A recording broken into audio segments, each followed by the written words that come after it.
Dahulu kala, di sebuah negeri yang diselimuti kabut legenda, bertahta dua hulu balang yang namanya menggema di setiap sudut bumi. Mereka bukan sekadar pejuang biasa, melainkan pendekar perkasa yang dibalut kesaktian luar biasa. Serunting Sakti, sosok yang gagah bagai gunung menjulang, dan Ryo Tabing, yang tangkas laksana kilat menyambar. Masing-masing menguasai wilayah kekuasaan yang luas bagai lautan tanpa tepi. Tak ada seorang pun yang berani menantang kuasa mereka, sebab daerah jajahan mereka laksana benteng tak tertembus. Namun, di balik keagungan mereka, bara permusuhan membakar hati keduanya. Ambisi untuk memperluas wilayah kekuasaan menjadi duri yang menusuk, memicu dendam yang tak pernah padam. Pada suatu pagi yang kelam, ketika mentari seolah enggan menyaksikan, pertikaian sengit meletus di antara kedua pendekar itu.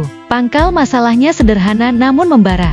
Batas wilayah kekuasaan. Serunting Sakti, dengan suara menggelegar bagai petir, bersikukuh bahwa garis batasnya meliputi lembah-lembah subur di utara. Sementara Ryo Tabing, dengan tatapan tajam laksana elang, menegaskan bahwa wilayah itu adalah miliknya. Perdebatan mereka bagaikan badai yang tak kunjung reda, malah semakin menggila. Keduanya menepuk dada, memamerkan kesaktian masing-masing, tak ada yang sudi mengalah. Laksana dua raksasa yang bermain-main dengan api di tengah padang ilalang. Pertikaian ini menjanjikan malapetaka yang mengerikan. Klimaks dari pertengkaran itu adalah duel maut di sebuah medan laga yang luas.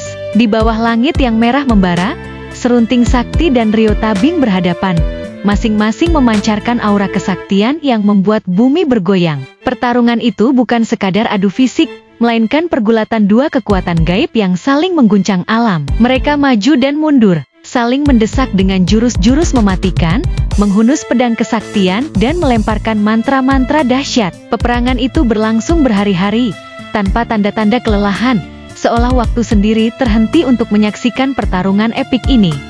Medan laga menjadi saksi kehancuran yang mengerikan. Bukit-bukit yang kokoh rata dengan tanah. Pohon-pohon raksasa yang berusia ratusan tahun tumbang bagai ranting kering.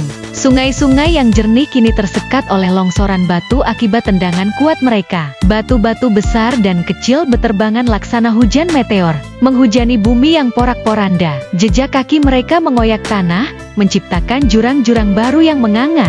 Gemuruh suara pertempuran mengguncang langit, laksana petir yang tak henti menyambar, disertai deru dahsyat bagai ombak menghantam karang di tepi pantai terjal. Keduanya, hulu balang legendaris yang disegani di masanya, menunjukkan bahwa kesaktian mereka tak tertandingi. Di tengah pertempuran yang kian memanas, Ryo Tabing tiba-tiba mundur sejenak, bukan karena takut, melainkan untuk mengumpulkan kekuatan baru. Ditemani pengiring setianya seekor anjing gagah dan seekor burung hijau yang lincah, ia memohon restu para dewa. Dalam langkahnya yang penuh wibawa, ia menerima limpahan kesaktian baru, membuat bumi di sekitarnya bergetar. Pohon-pohon besar tumbang hanya karena hembusan auranya, dan tanah yang rata kini berubah menjadi bukit-bukit kecil, akibat langkahnya yang menggetarkan. Segala yang disentuhnya hancur lebur, hingga wilayah yang dulu dikenal sebagai Onak, kini berubah menjadi lautan duri yang terbalik, penuh bahaya. Dengan suara yang mengguncang jiwa,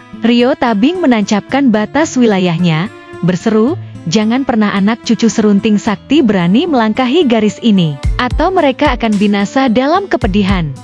Batas yang ia ciptakan, yang kini dikenal sebagai Onak berduri sungsang, menjadi simbol permusuhan abadi kedua pendekar itu. Namun, meski pertempuran itu mengguncang bumi dan langit, tak ada pemenang sejati yang lahir dari medan laga. Keduanya sama-sama kehilangan, karena wilayah kekuasaan mereka hancur porak-poranda. Bukit yang rata, sungai yang kering, dan hutan yang lenyap menjadi saksi bisu kerugian yang mereka tanggung. Tenaga yang mereka keluarkan seimbang, kesaktian yang mereka pamerkan setara, dan semangat juang mereka tak pernah padam. Akar dari semua kehancuran ini, tak lain dan tak bukan, adalah ambisi untuk mempertahankan batas kekuasaan yang tak pernah jelas. Laksana dua bintang yang saling bertabrakan, mereka meninggalkan luka abadi di bumi yang mereka cintai, tanpa kemenangan yang sejati.